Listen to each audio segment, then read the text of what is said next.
강원도와 강원도의 5개 접경지역 시군들이 상점 운영 활성화를 위해서 컨설팅 교육 사업을 진행했습니다. 최근 3년 동안 8억 원이 투자됐고 상점 1,100여 곳이 참여했는데요. 하지만 교육 이후에 관리는 없었습니다. 김영준 기자의 보도입니다. 주둔사단 하나가 해체될 예정인 접경지역의 상점갑니다. 썰렁합니다. 이 지역의 식당 30여 곳은 2019년 자치단체가 추진한 친절 컨설팅 교육을 받았습니다.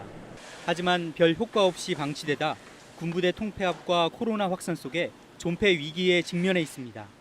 손님이 와야 친절하게 대해드릴 텐데 진짜 손님이 없어요.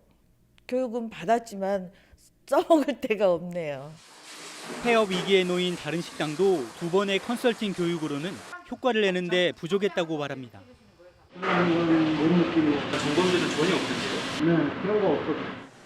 강원도와 도내 5개 접경지역 시군은 식당과 숙박업소 등 접경지역 상점의 매출 증대를 위해 컨설팅 교육 사업을 벌였습니다. 2018년부터 지난해까지 8억 원을 들여 1,100여 개 상점이 참여했습니다. 하지만 들인 돈에 비해 효과가 적었다는 평가가 나옵니다.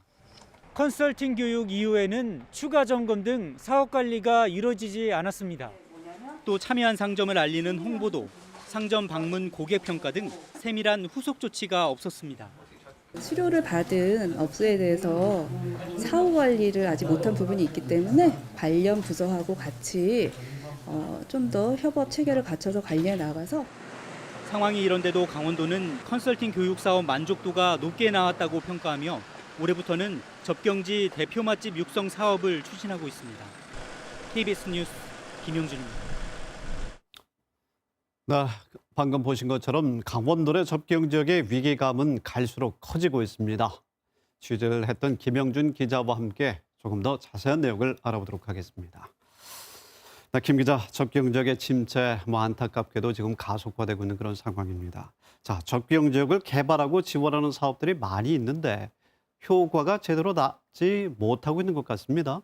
네, 말씀하신 그대로입니다. 이 오랜 세월 낙후한 접경 지역의 위기 어제 오늘 얘기는 아닌데요. 네. 다만 최근엔 군부대 통폐합으로 군인 수 등 정주 인구수가 급감한 데다 이 코로나 확산까지 장기화되면서 경제 상황이 상당히 좋지 않은 게 현실입니다. 네. 그래서 접경 지역의 경제 개발과 주민 생활 개선을 위해서 이 다양한 사업들이 추진되고 네. 있는데요.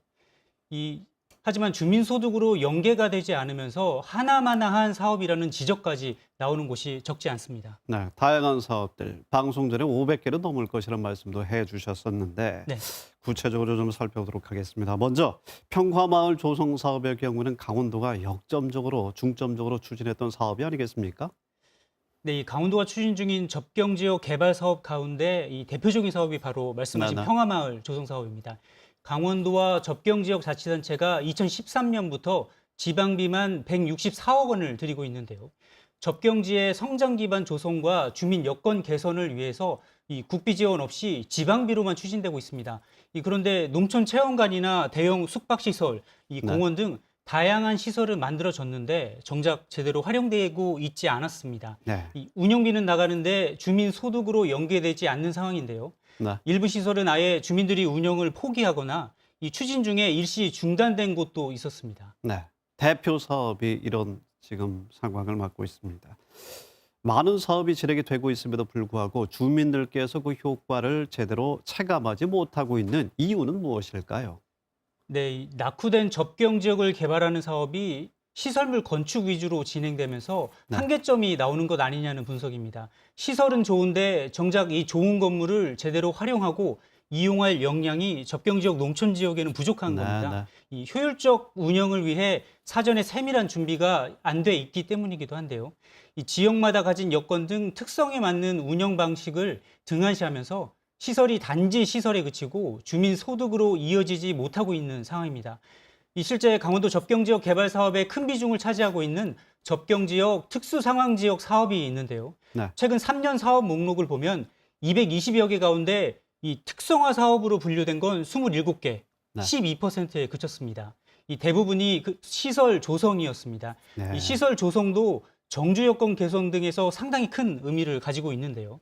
다만 이제는 이 접경지역 개발 사업의 방식이 새로운 전환이 필요하다는 목소리가 커지고 있습니다. 사업별로 또 지역별로 또 여건과 특성을 중점적으로 점검을 해야겠다는 생각이 드는데 그러면 김 기자 앞으로 어떤 대안을 강구해 나가야겠습니까?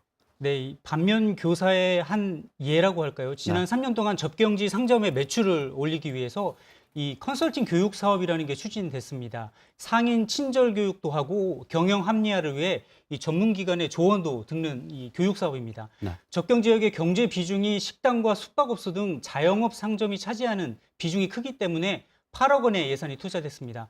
그런데 교육만 했지 교육 이후 점검을 하지 않았습니다. 네. 이 컨설팅 교육을 한 뒤에 재점검하고 보완책 제시 등 이런 후속 조치가 필요했는데요.